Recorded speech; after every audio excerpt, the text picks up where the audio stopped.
Howdy, howdy. It's Fawn here, and here is part two of our homework this week.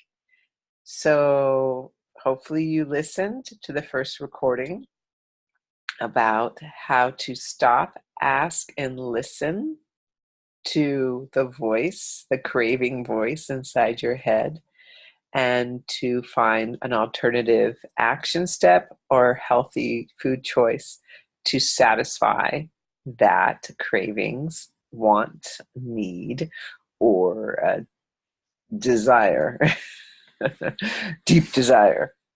So, the second part of our homework is a writing assignment.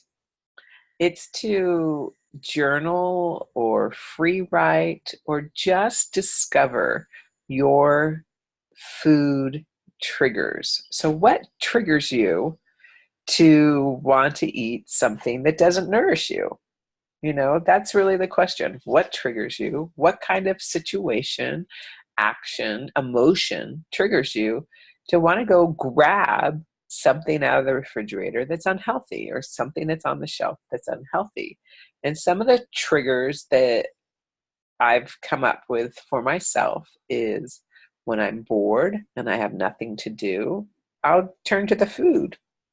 When I'm um, just completed something that was a big project or an accomplishment, I want to be rewarded. And I usually want to be rewarded with food. Stress. When I'm under a lot of stress, I'll turn to the food. I'll just eat something crunchy because of the food. Also, if I don't want to do something, if I'm procrastinating doing something that I don't really want to do, but I know I have to do, I'll turn to food. And it's the same with food. It becomes a distraction. If there's still something I don't want to do, then I'll turn to the food. So those are just a few of my triggers. There's could be other emotional eating triggers you have. Sadness, grief could be a trigger. Happiness and joy can be a trigger. Having your feelings hurt can be a trigger. So think about it, free journal about it. Just kind of go back and just free write and just say, okay, when have I noticed that I really just grab for food unconsciously? And those are your trigger. Those are your emotional triggers. Okay. Once you have a list of that, list those on one side, okay, and just write them down in a list. And then on the other side of your sheet, I want you to make a column for what are some non-food related actions I can do to alleviate this trigger instead of eating. So, for instance, and you're welcome to use these, boredom. When I'm bored and I have nothing to do and I'm twiddling my thumbs or I just, whatever, I'm just sitting there, what could I do? I could call a friend. I could call a friend and see what they're up to and see what they're doing and reach out and just talk to somebody.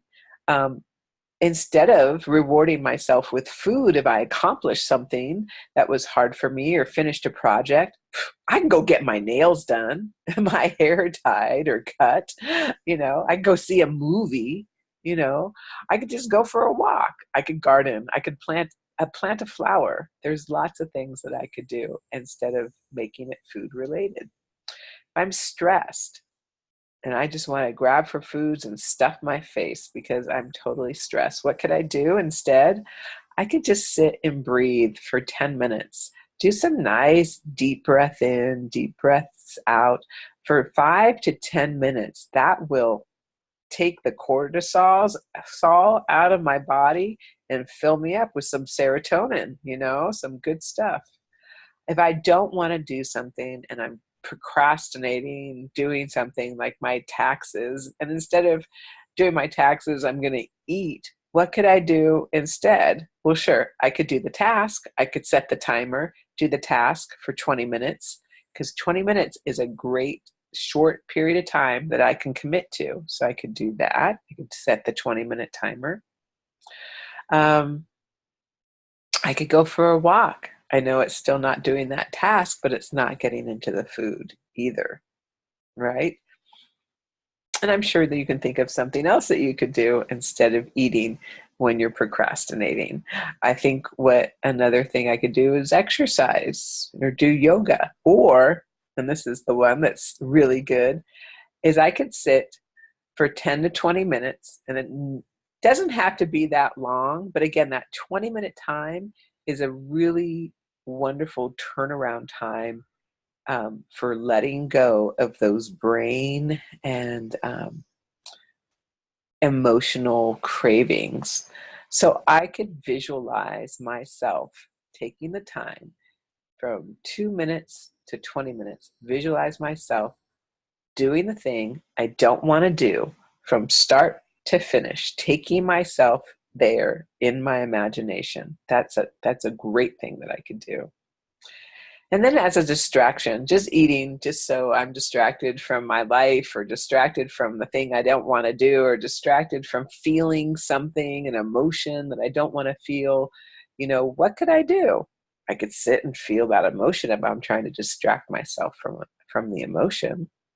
I could go for a walk in nature. I mean, getting outside and just taking a walk and breathing deeply as you get outside can change your whole body's response and philosophy.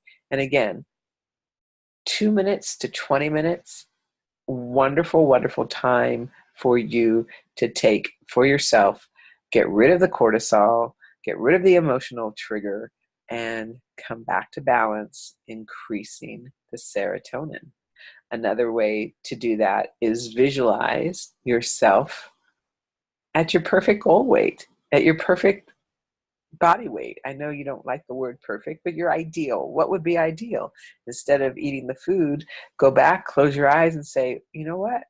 This is how I want to look. I want to look this way. Close your eyes. See yourself looking that way.